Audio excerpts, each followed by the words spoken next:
Welcome back to ABC General Hospital Spoilers channel. Today we will learn about the explosive developments happening on Thursday, February 5. The drama intensifies as Lulu Spencer finds herself in an emotional heart-to-heart with her mother, the ever-wise Laura Collins. While across town, Nathan West decides it's finally time to confess his deepest feelings to his sister, Nina Reeves. Meanwhile, the tension reaches a fever pitch overseas in the picturesque yet haunting countryside of France, where a desperate and frantic Anna Devane makes a haunting plea for help to her dear friend, the visibly shaken Felicia Scorpio. Lulu's confession and Laura's maternal wisdom. The scene appears to unfold in the familiar setting of Laura's mayoral office, where the mother-daughter duo shares an intimate moment that's been building for weeks. Lulu, looking both vulnerable and determined, finally opens up to Laura about the confusing whirlwind of emotions she's been experiencing for Nathan West. The timing couldn't be more complicated, considering Nathan is technically still married to Maxie Jones, Lulu's closest friend, who has been in a medically induced coma for months now. The weight of this situation is clearly visible on Lulu's face as she struggles to articulate feelings that she never expected to develop. Laura, ever the compassionate and understanding mother, listens intently with that knowing look that only a parent can give. She's been through her own share of complicated romantic entanglements throughout her storied life in Port Charles, so she's uniquely qualified to offer guidance in matters of the heart. With a reassuring tone, Laura tells her daughter something unexpected, that she may actually have fewer obstacles standing in her way than she believes. The reasoning behind this optimistic perspective: before Maxie slipped into that seemingly endless coma, she had already begun moving forward with her life, rekindling her romance with the lovable computer genius, Damien Spinelli. This detail, while true, doesn't make Lulu feel any less guilty about developing feelings for her best friend's husband. What makes this situation even more bittersweet is that neither Laura nor Lulu has any inkling of the dramatic turn of events that's just around the corner. In less than a month's time, Maxie will miraculously wake up from her coma, throwing everyone's lives into complete chaos. The question that hangs in the air like a dark cloud is this: will Maxie's awakening bring joy or heartbreak? And more importantly, how will she react to discovering that her best friend and her husband have developed romantic feelings for each other during her absence? Nathan's vulnerable admission to Nina. In what appears to be the sleek modern interior of the Crimson Magazine office, Nathan West finds himself in a similar position of vulnerability as he confesses to Nina Reeves about his growing feelings for Lulu Spencer. Nina, who has always had a front row seat to her brother's emotional journey, doesn't look particularly surprised by this revelation. Her expression suggests she's been anticipating this conversation for quite some time, having noticed the subtle changes in Nathan's demeanor whenever Lulu's name comes up in conversation. Nathan's confession is laden with guilt, confusion, and genuine emotion. He never intended for things to develop this way. After all, he married Maxie with every intention of building a life together. But fate has a funny way of derailing even the most carefully laid plans. What started as an innocent friendship with Lulu, born from mutual support during difficult times, somehow accelerated into something deeper, something neither of them could control or deny. The chemistry between them became undeniable, and the emotional connection they share has grown stronger with each passing day. The situation becomes even more complicated when viewers remember the shocking twist that's been hinted at in recent episodes. There's mounting evidence suggesting that Nathan might not actually be Nathan West at all. This revelation, should it prove true, would add yet another layer of complexity to an already tangled web of emotions and relationships. If the man standing before Nina isn't really her brother, then what does that mean for his marriage to Maxie? What does it mean for his budding relationship with Lulu? These questions will undoubtedly come to a head when Maxie finally wakes up and demands answers. The custody battle heats up. Outside the prestigious Miller Davis law office, another drama is unfolding as Willow Kane and Michael Corinthos prepare for what promises to be a contentious visitation hearing. The tension is palpable as Willow firmly tells Michael that she hasn't agreed to anything yet, her stance making it clear that she's prepared to fight for what she believes is right for their child. This isn't just about visitation schedules and custody arrangements. It's about pride, trust, and the painful dissolution of what was once a loving marriage. The legal battlefield is set with two of Port Charles's most formidable attorneys facing off against each other, Alexis Davis, representing Willow with her characteristic sharp wit and legal prowess, stands ready to defend her client's interests. On the opposing side, Rick Lansing brings his own brand of aggressive legal tactics to represent Michael's case. The irony isn't lost on anyone that these two attorneys, who happen to be ex-spouses themselves, are now locked in combat over another couple's failed relationship. According to the tantalizing weekly promo that's been making the rounds, this meeting is destined to become incredibly tense. Voices will be raised, accusations will fly, and old wounds will be reopened. However, despite their own complicated history, Alexis and Rick maintain their professional composure, refusing to let their personal baggage interfere with their duty to their clients. Alexis, though privately resentful of the way Willow essentially blackmailed her into taking this case, is committed to doing her absolute best.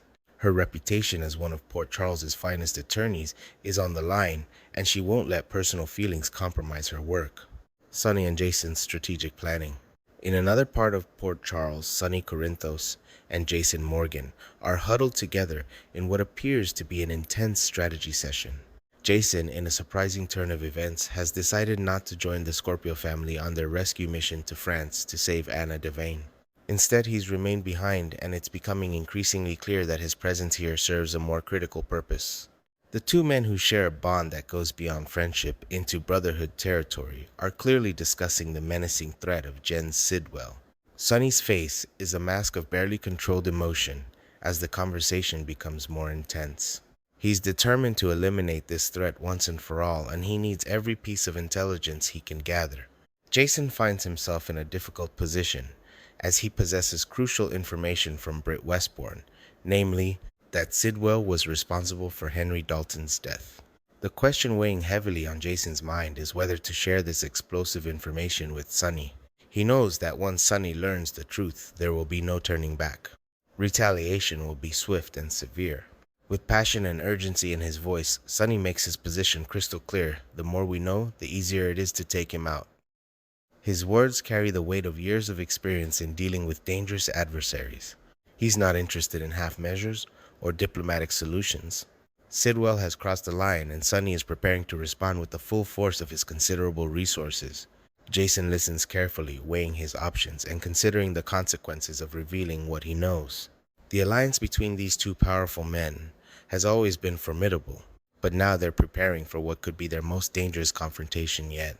Anna's desperate situation in France.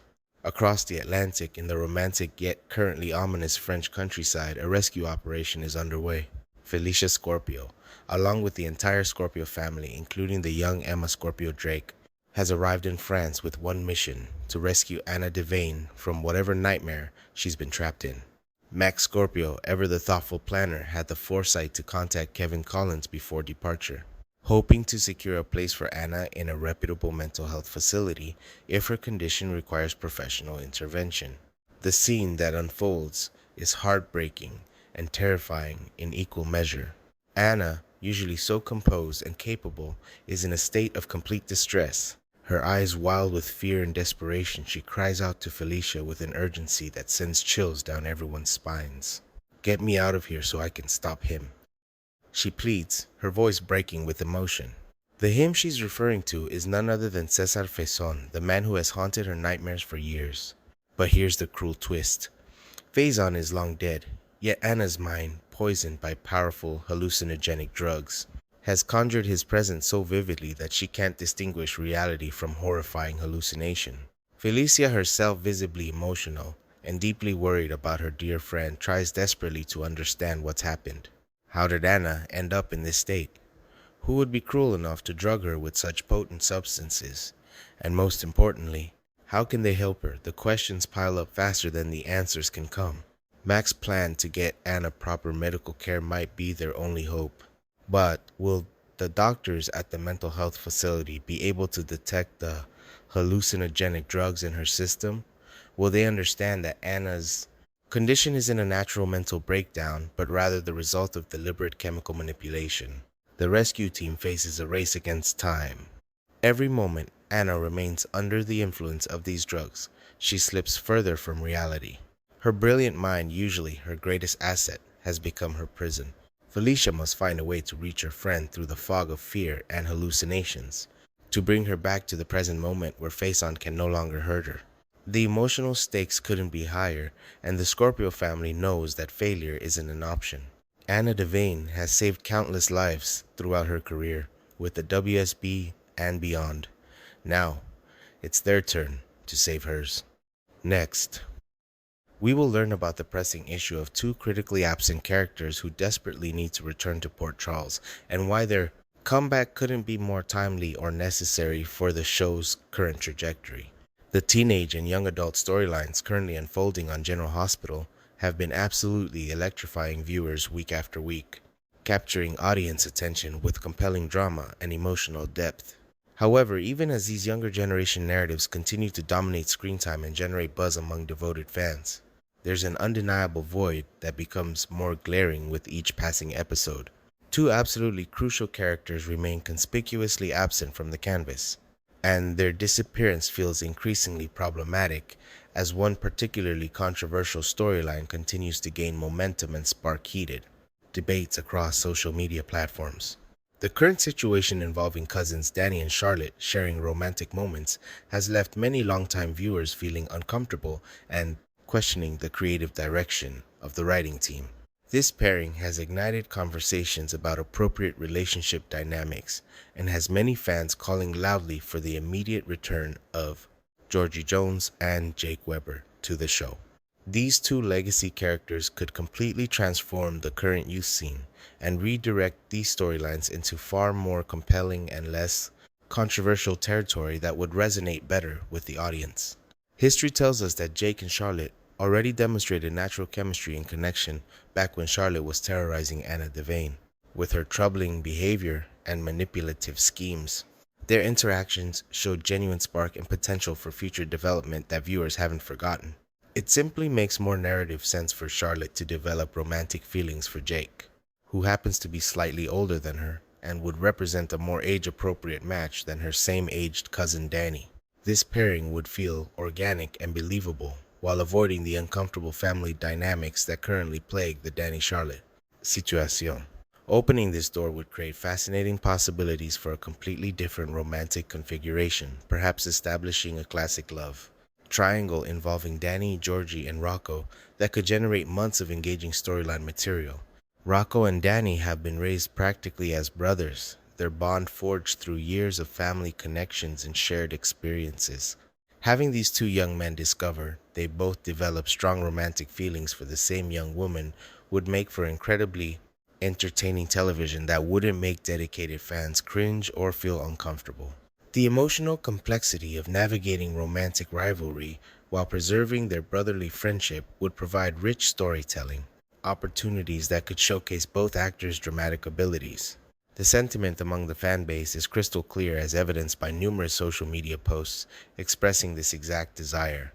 One particularly articulate fan on X captured the collective feeling perfectly when they wrote, "It's really about time to bring Jake back on the canvas.